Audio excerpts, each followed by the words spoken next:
Ms. DeGette for 5 minutes. Thank you so much, Mr. Chairman. The first thing I want to start with, Mr. Chairman, so we get this subcommittee off on the right foot, is I know the administration would love to come and testify on these bills. And so, first of all, I think we should have another hearing with the administration on these bills. Secondly, if you expect the administration to come, then we would expect that you give them the same comity that we did when Mr. Trump was in the White House and give them advance notice.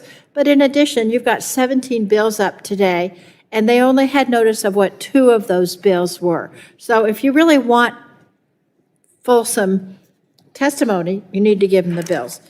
The second thing I want to point out is that I have good news for you, Mr. Eshelman, and everybody else, and you, Mr. Chairman, which is, we have a lot of fracking in my state of Colorado, too.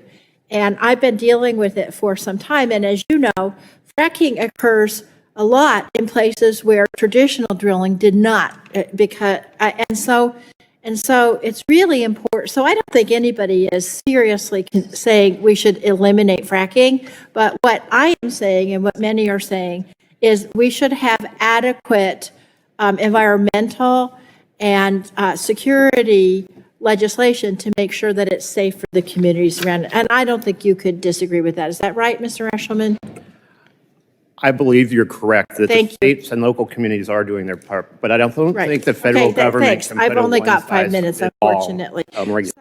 So I would like to, I'd like to talk to you, Mr. Slocum, for a minute about this notion of increasing oil and gas production in the United States, whether it's traditional drilling or fracking, and this concept that will somehow make us independent from foreign oil. And the chairman was talking to you about that.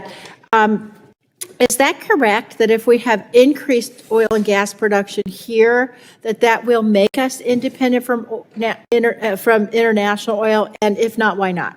Yeah, no, that is not correct, because as you noted, oil and gasoline markets are globally priced, and they have been since the futures exchange opened in 1982 in New York. And so that's why whenever during the first Gulf War in 1990, we saw significant price spikes here in the United States, even though there were no domestic impediments to that. It was because the commodity is a globally priced commodity. And prior to the export boom of natural gas was insulated. And now that we've got LNG exports, Americans are now exposed to global natural gas price shifts. So what would the best way to become independent from this foreign market? To get our economy off of volatilely priced, globally priced fossil fuels like oil and natural gas. And move more into renewable fuels that were domestically developed? Correct. Okay.